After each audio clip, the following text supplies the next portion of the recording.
இந்த எலெக்ஷன் இதை கண்டக்ட் பண்ணதுனால தான் இப்போ என்ன ஆயிடுத்து, 65 லட்சம் பேரை அந்த எலக்டோரல் ரோல்லேருந்து 7,90,00,000 பீகாரில் இருக்காங்க. அதில் 65 லட்சம் பேரை நீக்கியிருக்காங்க. நீக்கி ஆகஸ்ட் 1ஆம் தேதி புதிய எலக்டோரல் லிஸ்ட் அனௌன்ஸ் பண்ணிருக்காங்க. பல வாக்காளர்களின் புகைப்படங்கள் பதிவு செய்யப்படவில்லை, அடையாளம் காணும்படி. Very good. அப்போ நீங்கள் இப்போ இந்த பீகாரில் நடத்துகிற எக்ஸசைஸ்க்கு நீங்கள் ஒத்துழைக்கணுமா வேண்டாமா? நீங்கள் ஒத்துழைத்தால் இப்போ பீகாரில் இந்த மாதிரி தவறு நடக்கக்கூடாது இல்லையா? 135 சீட் எடுத்து 2023 அப்போ எலெக்ஷன் கரெக்டாக போயிடுதா? அப்போ அந்த சமயத்தில் இந்த மாதிரி பிரச்சனைகள்லாம் ஒன்றுமே இல்லையா? அப்போ பிஜேபி 66 சீட்டு தான், ஜேடி குமாரசாமி 19 சீட், அவங்க ஜேடிஎஸ் தோத்துட்டாங்க. அப்போ நீங்கள் ஜெயிச்சிங்க காங்கிரஸ். அப்போ பிஜேபி எலெக்ஷன் கமிஷனோட கூட்டு வச்சு இந்த மாதிரி பண்றாங்கன்னா 2024 பார்லிமெண்ட் எலெக்ஷன்ல உத்தரப்பிரதேச ஸ்வீப் பண்ணிட்டு போயிருக்கலாங்க.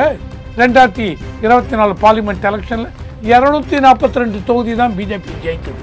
ஆப்போசிஷன் பார்ட்டி 232 இது ஜெயிச்சிங்க. அப்ப எலெக்ஷன் கரெக்டா நடந்துருத்தா சொல்லுங்க. அப்ப என்ன நோக்கத்துல ராகுல் காந்தி பேசுறாரு, என்ன சொல்ல தான் வராரு? அதாவது என்ன பொறுத்த வரைக்கும் சார், நீங்க சொல்றது டாக்குமெண்ட்ரி எவிடன்ஸ் இருக்கா? சும்மா இதை புக்கை காமிச்சா போறாது, இருக்கா? எல்லாத்தையும் சொல்லுங்க. இந்த தொகுதியில் இந்த மாதிரி நடந்திருக்கு, கொடுத்து கொண்டு போய் கொடுங்க சார் எலெக்ஷன் கமிஷன் மேல, கோர்ட்ல ஃபைல் பண்ணுங்க.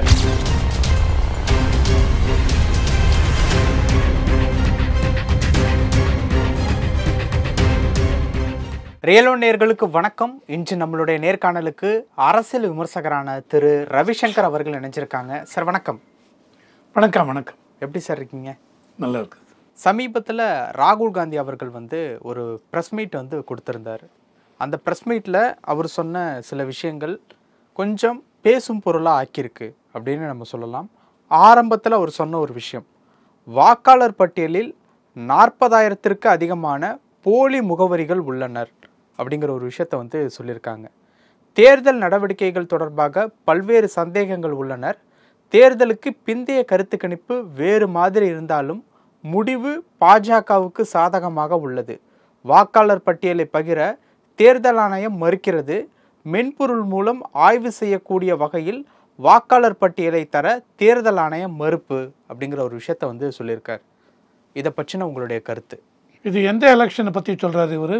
மேபி இவ்வளோ சொன்னது பெங்களூர், அதில் இந்த பார்லிமெண்ட் எலெக்ஷன் 2024, அதில் மகாதேவபுரா அப்படின்னு ஒரு அசம்பிளி கான்ஸ்டிடியூவன்சி, அதை பற்றி சொல்கிறாரா இல்லை பொதுவாகவே எல்லா எலெக்ஷனுமா? அது தெரியணும்.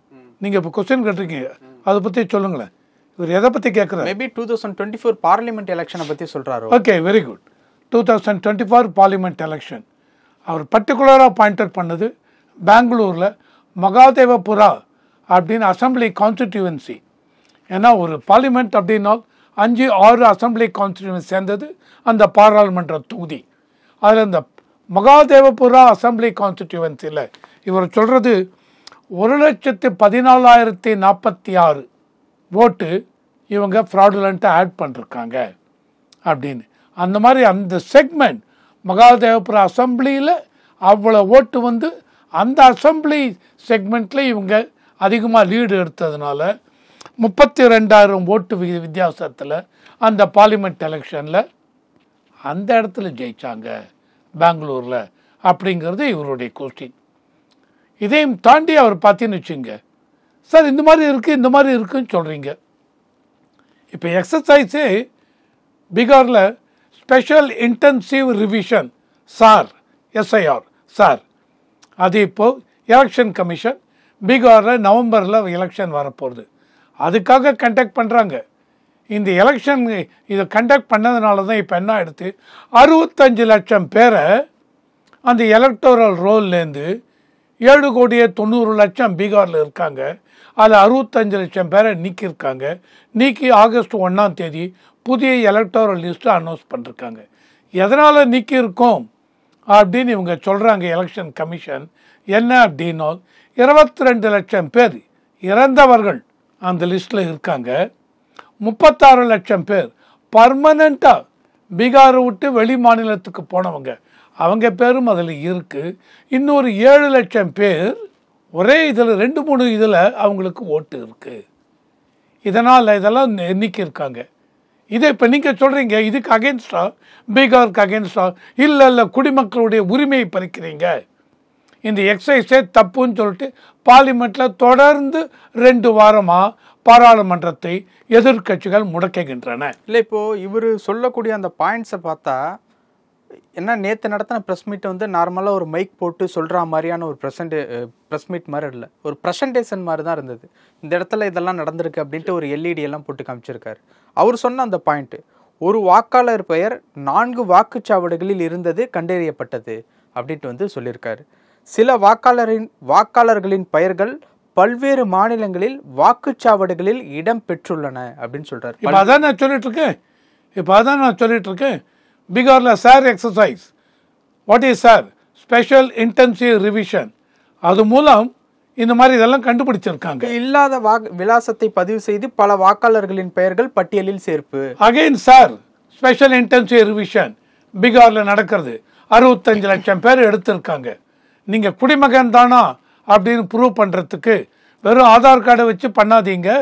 ஏன்னா ஆதார் கார்டு குடிமகனுக்குரிய, நீங்கள் குடிமகன் தான், இந்திய குடிமகன் தான் என்று நிரூபிப்பதற்கு அது ஆதாரம் கிடையாது அப்படின்னு சொல்லிட்டு, இதை தவிர ஒரு 11 டாக்குமெண்ட், அதில் ஏதாவது ஒரு document, birth certificate, school certificate, இல்லை உங்களுக்கு அந்த ஸ்டேட் கவர்மெண்ட் ஏதாவது லேண்ட் அலாட் பண்ண அந்த பட்டா, இந்த மாதிரி 11 டாக்குமெண்ட் இதை கொடுத்தீங்கன்னா நீங்கள் இந்த குடிமகன் சொல்லிட்டு ஒத்துக்கலாம் அப்படின்னு சொல்லியிருக்காங்க. ஆனால் அந்த எக்ஸசைஸ்க்கு, அந்த எலெக்ஷன் சார் எக்ஸசைஸ்க்கு அகேன்ஸ்டாக தொடர்ந்து 2வது வாரம் 3வது வாரம் எதிர்கட்சிகள் பாராளுமன்றத்தை முடக்குகின்றன. ஏன்னா இப்போ அந்த எக்ஸசைஸ் முடிஞ்சால் கண்டுபிடிச்சாங்க. அதே இது இப்போ நீங்கள் சொல்கிறீங்க பெங்களூரில் இந்த மாதிரி ஆயிருக்கு. 40,000 பேர் வெவ்வேறு தொகுதியில் வேறு இருக்காங்க. ஒரே ரூமில் 48 பேர் அது இருக்கிற அட்ரஸ் கொடுத்து எல்லாமே அப்போ தப்பு தானுங்க. அதான் பல வாக்காளர்களின் புகைப்படங்கள் பதிவு செய்யப்படவில்லை, அடையாளம் காணும்படி. Very good. அப்போ நீங்கள் இப்போ இந்த பீகாரில் நடத்துகிற எக்ஸசைஸ்க்கு நீங்கள் ஒத்துழைக்கணுமா வேண்டாமா? நீங்கள் ஒத்துழைத்தால் இப்போ பீகாரில் இந்த மாதிரி தவறு நடக்கக்கூடாது இல்லையா? 2023 24 பார்லிமெண்ட் எலெக்ஷன், 2023 பெங்களூரில் கர்நாடகா அசம்பிளி எலெக்ஷன். அந்த அசம்பிளி எலெக்ஷனில் நீங்கள் பார்த்தீங்க அப்படின்னா காங்கிரஸ் 135 சீட்டு, எஸ் 224 மெம்பர் அசம்பிளி கான்ஸ்டிடியூவன்சியில் இவங்க காங்கிரஸ் வந்து ஜெயிச்சிருக்காங்க 135 சீட் எடுத்து 2023. அப்போ எலெக்ஷன் கரெக்டாக போயிடுதா? அப்போ அந்த சமயத்தில் இந்த மாதிரி பிரச்சனையெல்லாம் ஒன்றுமே இல்லையா? அப்போ பிஜேபி 66 சீட்டு தான், ஜேடி குமாரசாமி 19 சீட், அவங்க ஜேடிஎஸ் தோற்றுட்டாங்க. அப்போ நீங்கள் ஜெயிச்சிங்க காங்கிரஸ். அப்போ எலெக்ஷன் பர்ஃபெக்டாக நடந்ததா? ஆனால் பார்லிமெண்ட் எலெக்ஷன் மட்டும் பாயிண்ட் அவுட் பண்ணுறீங்க. 2வது தெலுங்கானா நீங்கள் பார்த்தீங்கன்னு வச்சுங்க, 2023 எலெக்ஷன் காங்கிரஸ் தான் வின் பண்ணாங்க. காங்கிரஸ் வின் பண்ணாங்க. மொத்தம் 119 சீட் அசம்பிளி, அதில் 65 சீட் எடுத்து காங்கிரஸ் வின் பண்ணாங்க. இதுக்கு முன்னாடி இருந்த பிஆர்எஸ், அந்த பாரத் ராஷ்டிரா சமிதி, சந்திரசேகர் ராவ் 39 சீட்டை எடுத்து தோத்தாங்க. அந்த பீகாரில் 22 லட்சம் ஓட்டர்ஸ் அக்டோபர் 2023 அதில் டெலீட் பண்ணிருக்கீங்க. நம்ம யார்? Election commission. நாங்கள் பண்ணல, எலெக்ஷன் கமிஷன். Very good. அதான் எலெக்ஷன் கமிஷனோட சேர்ந்து பாஜக ஓட்டை திருடுறாங்க. கரெக்டுங்க. அப்போ தெலுங்கானாவில் நீங்கள் ஜெயிச்சிங்க, 22 லட்சம் ஓட்டர்ஸ் ரிமூவ் பண்ணீங்க. இல்லை சார், இப்போ தெலுங்கானாவா இருக்கட்டும், இது எல்லாமே ஸ்டேட் எலெக்ஷனுக்குள்ள வருது. 24 பார்லிமெண்ட் எலெக்ஷன் தான் மெயினா பாயிண்ட் அவுட் பண்றாங்க சார். ஸ்டேட் எலெக்ஷன் அதுவும் எலெக்ஷன் கமிஷன் தாங்க. ஸ்டேட்ல நீங்க அசம்பிளியில் ஜெயிச்சு வந்தீங்க இல்லையா? இல்லை இந்த எலக்டோர் ரோல்டே நாங்கள் ஒத்துக்க மாட்டோம், நாங்கள் ஜெயிச்சதையும் ஒத்துக்க மாட்டோம், மறுபடியும் புதுசாக அசம்பிளி எலெக்ஷன் வைங்க சொல்லுவீங்களா? இமாச்சல் பிரதேஷ் 2022 காங்கிரஸ் நீங்கள் ஜெயிச்சிங்க இவ்வளோ ஓட்டு எடுத்து. அப்போ எலெக்ஷன் கரெக்டாக நடந்ததா சொல்லுங்க. ஸோ எங்கெல்லாம் நீங்கள் தோற்றுவிட்டீர்களோ Congress, or 2024 parliament election Uttar Pradesh, அந்த அளவுக்கு பிஜேபி நம்பிட்டு இருந்தாங்க. என்ன, கண்டிப்பாக உத்தரப்பிரதேச 80 சீட்டில் 70 சீட்டாக ஜெயிப்போன்னு. ஆனால் பிஜேபி ஜெயிக்க முடியல, 35 சீட்டு தான் பார்லிமெண்ட் எலெக்ஷன். அப்போ பிஜேபி எலெக்ஷன் கமிஷனோட கூட்டு வச்சு இந்த மாதிரி பண்ணுறாங்கன்னா 2024 பார்லிமெண்ட் எலெக்ஷனில் உத்தரப்பிரதேச ஸ்வீப் பண்ணிட்டு போயிருக்கலாங்க. 2024 பார்லிமெண்ட் எலெக்ஷனில் 242 தொகுதி தான் பிஜேபி ஜெயிச்சது. ஆப்போசிஷன் பார்ட்டி 232 இது ஜெயிச்சிங்க. அப்போ எலெக்ஷன் கரெக்டாக நடந்துருத்தா சொல்லுங்கள். நீங்கள் ஜெயித்தால் எல்லாம் கரெக்டாக இருக்குது, நீங்கள் தோற்றுவிட்டால் சரியாக இல்லை. ஸோ இதெல்லாம் இந்த மாதிரி அப்டக்கிள்ஸ், இந்த மாதிரி என்னென்ன தவறுகள் நடக்கிறது அதையெல்லாம் திருத்தணுங்கிறதுக்கு தான் பீகாரில் எக்ஸசைஸ் பண்ணுறாங்க. இப்போ அது பீகார் எக்ஸசைஸில் முடிய போகிறதில்ல. அதுக்கப்புறம் 2026 எலெக்ஷன் எங்கெங்கே நடக்க போகிறதோ தமிழ்நாடு, வெஸ்ட் பெங்கால், அங்கேயும் இந்த election special intensive revision exercise conduct பண்ண போகிறாங்க. அதுக்கு முழு ஒத்துழைப்பு கொடுங்க. இதை தாண்டி இவங்க என்ன சொல்லியிருக்காரு ராகுல், இது பெரிய ஒரு கிரிமினல் ஃப்ராடு. எலெக்ஷன் கமிஷனும் பிஜேபியும் சேர்ந்து இந்திய குடிமகன்களுக்கு அகென்ஸ்டாக எலெக்ஷன் அப்படிங்கிற பேரில் நடத்துகிற ஒரு பெரிய கிரிமினல் ஃப்ராட் அப்படின்னு சொல்லியிருக்காங்க. இதே தான் ஒரு என்ன சொல்லியிருக்காங்க, மகாராஷ்டிராலையும் இந்த மாதிரி தவறான ஓட்டர்ஸ் எல்லாம் உள்ளே கொண்டு வந்து அதனால தான் மகாராஷ்டிராலையும் இவங்க ஜெயித்தாங்க. நீங்கள் ஜெயிச்சிருந்தா என்ன பண்ணிருப்பீங்க மகாராஷ்டிராவில்? அப்போ அது கரெக்டாக நடந்துருத்தா தேர்தல்? மகாராஷ்டிராவில் தோத்தாங்க, ஹரியானாவில் தோத்தாங்க, டெல்லியில் தோத்தாங்க, சத்தீஸ்கரில் தோத்தாங்க. எப்போ? 2024 பார்லிமெண்ட் எலெக்ஷனுக்கு அப்புறம். இல்லை, அது மெயினாக பாயிண்ட் அவுட் பண்ணி கூட சொல்லப்படக்கூடிய ஒரு விஷயம் என்னென்னா, மகாராஷ்டிராவில் 5 ஆண்டுகளில் இல்லாத அளவு புதிய வாக்காளர்கள் 5 மாதங்களில் சேர்க்கப்பட்டனர். மகாராஷ்டிராவில் மொத்த மக்கள் தொகையை விட வாக்காளர் எண்ணிக்கை அதிகமாக இருந்தது. Very good, excellent. இதே இது இப்போ பீகாரில் இவங்க சொல்லியிருக்காங்க, 100 பேர் இருக்கிற இடத்துல 135 ஆதார் கார்டு இருக்குது. 100% ஓட்டர், ஆனால் 135%. இந்த மாதிரி 5-6 கான்ஸ்டிடியூன்சி காமிச்சிருக்காங்க. 100% இருக்கிற ஓட்டர்ஸ் இதில் 127% ஆதார் கார்டு இருக்குது. ஸோ இதெல்லாம் தான் களைய வேண்டும் அப்படின்னு இந்த எக்ஸசைஸ் பண்ணாங்க. ஆனால் அதுக்கு நீங்கள் ஒத்துக்க மாட்டேங்கிறீங்க. இல்லை, அவர் கரெக்டாக பாயிண்ட் அவுட் பண்ணி சொல்லப்படக்கூடிய இன்னொரு விஷயம், சட்டசபை தேர்தலில் மாலை 5:30 மணிக்கு பின்னர் திடீரென வாக்குப்பதிவு அதிகரிக்கதாக தெரியப்படுகிறது. ஆனால் வாக்குச்சாவடியில் அப்படி நிகழவில்லை அப்படின்னு சொல்லியிருக்காங்க. தெரியுறதா? 5:30 மணி. இதை தான் கபில் சிபல் மே 2024 அல்லது சுப்ரீம் கோர்ட்டில் போய் வாதாடி இருக்கார். என்ன சொல்லிருக்கார் அப்படின்னா, இந்த டேட்டா கவுண்டிங் ஆரம்பிக்கிறதுக்கு முன்னாடியே phase wise, phase 1, phase 2, phase 3 சுற்று அது எல்லாத்துலேயும் எவ்வளோ ஓட்டு பதிவானது அப்படின்னு நீங்கள் சொல்லணும். மே 2024 சொல்கிறார். அதை தாண்டி 17C, ஃபார்ம் 17C, அந்த ஃபார்ம் 17C என்ன படிவம்னால் ஒவ்வொரு தொகுதியிலையும் எவ்வளோ ஓட்டு போட்டாங்க, அதில் எவ்வளோ பேர் இருக்காங்க, எவ்வளோ பேர் ஓட்டு பர்சன்டேஜ் ஆச்சு, என்ன அந்த ஃபுல் டீட்டெயில் கொடுக்கணும், அதை அப்லோடு பண்ணுங்க அப்படின்னு சொல்கிறாங்க. ஆனால் எலெக்ஷன் கமிஷன் ஃபார்ம் 17C அதை எங்களுடைய அந்த ஃப்ரேம் ஒர்க் பிரகாரமே ஸ்டாண்டர்ட் ஆப்ரேட்டிங் ப்ரொசீஜர் அதை போட முடியாது, அப்லோட் பண்ண முடியாது. ஏன்னால் அதில் நிறையா அந்த இமேஜஸ்லாம் மார்ஃபிங் பண்ணிவிடுவாங்க, அதனால் அதை பண்ண முடியாது. ஏன்னா அதை போட்டேன்னு வச்சுங்க, யார் வேணாலும் இது மாற்றி இது பண்ணலாம், அதனால் பண்ண முடியாதுன்னு சொல்லிட்டாங்க. இவங்க என்ன சொல்கிறாங்க, ராகுல் காந்தி அதை தவிர 10-15 வருஷத்துக்கு முன்னாடி இருந்த ஓட்டர் டேட்டா எல்லாம் கொண்டு பப்ளிஷ் பண்ணுங்கங்கிறாங்க. ஆனால் இவங்க சொல்கிறது இல்லை, இவ்வளோ நாளைக்கு அப்புறம் அதெல்லாம் வச்சிருக்க மாட்டோங்கிறாங்க. ஸோ இவங்க என்ன பண்ணணும், ராகுல் காந்தி இல்லை சார் சீரியஸாக, சசி தரூர் முந்தானத்தி வரைக்கும் பிஜேபி பக்கம் பேசி கொண்டிருந்தவர் இன்றைக்கு என்ன சொல்லிவிட்டார் நேத்தி, இல்லை ராகுல் காந்தி சொல்கிறதுல ஒரு பாயிண்ட் இருக்குது, ரொம்ப சீரியஸான இது தவறு, அதை கண்டுபிடிக்கணும். ஓகே, எலெக்ஷன் கமிஷனே சொல்லிட்டாங்க, நீங்கள் சும்மா சொல்லிட்டு இருக்காதீங்க, சைன்டு டிக்ளரேஷன் சைன் பண்ணி கொடுங்க, இன்னென்ன தொகுதியில் இன்னென்ன மாதிரி தவறு நடந்திருக்கிறது, ஒரு இதை மாதிரி கொடுங்க, அது உங்களுக்காக வெயிட் பண்ணிட்டு இருக்கோம், இன்னைக்கு ஈவினிங் வரைக்கும் உங்களுக்காக வெயிட் பண்ணுறோம், கொடுங்க அப்படின்னு இருக்காங்க. சைன்டு டிக்ளரேஷன் கொடுக்க போகிறாரா சொல்லுங்க, சும்மா தான் போகிற போக்கில் சொல்ல முடியாது. இண்டி கூட்டின் ஆளுங்க எல்லாரையும் கூப்பிட்டு இந்த ப்ரெசன்டேஷன் கொடுத்தாங்க. வெரி குட், விருந்து வச்சாங்க. நான் என்ன சொல்கிறேன், எக்ஸலண்ட்டுங்க. அதாவது ஒரு குடிமகன், இந்திய குடிமகன், நான் எந்த கட்சிக்கும் பேசவில்லை, நீங்கள் சொல்கிற பாயிண்ட் ரொம்ப நல்லாவே இருக்குது. ஆனால் எனக்கு 2 கன்சர்ன் இருக்குது.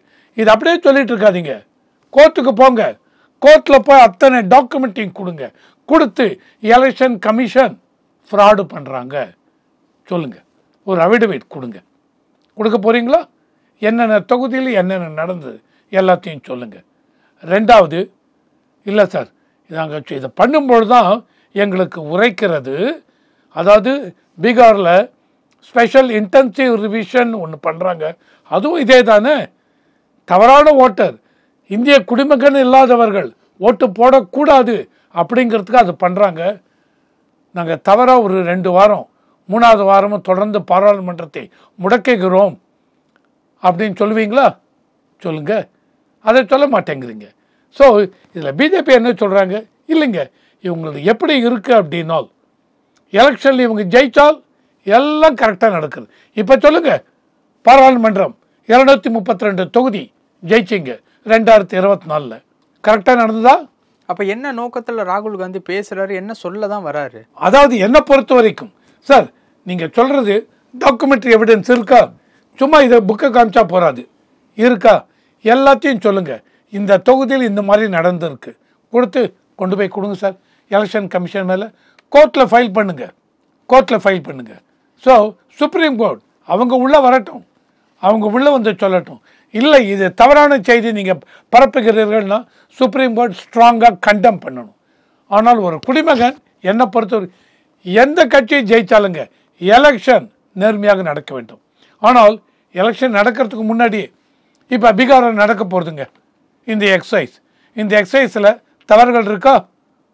சொல்லுங்கள். அந்தந்த இவ்வளோ கம்மி பார்ட்டிஸ் இருக்காங்க பீகாரில்.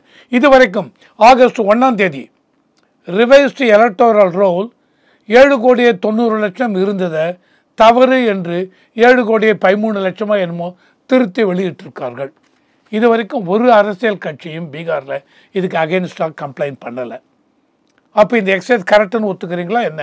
சொல்லுங்கள். இல்லைன்னாலும் இந்த எக்ஸசைஸ் தப்பு இருக்குது. எங்கே தப்பு இருக்குது, என்னென்ன தொகுதியில் தப்பு இருக்குது சொல்லுங்கள். இதையும் தாண்டி போச்சுனால் நாங்கள் நவம்பர் எலெக்ஷனில் பார்ட்டிசிபேட் பண்ண மாட்டோம், கலந்து கொள்ள மாட்டோம் அப்படின்னு சொல்லுங்கள். ஆனால் எலெக்ஷன்லேயும் கலந்துக்கிறீங்க. எலெக்ஷனில் ஒருவேளை நீங்கள் கலந்து ஜெயிச்சிட்டிங்கன்னு வச்சுங்க, அப்போ என்ன பண்ணலாம்? இந்த எலக்டோரல் லிஸ்ட்டை கரெக்டாக சொல்லுங்கள். ஸோ போகிற போக்கில் தவறான செய்திகள் கொடுக்கறச்சு மக்கள் எல்லோரும் பார்த்துட்ருக்காங்க.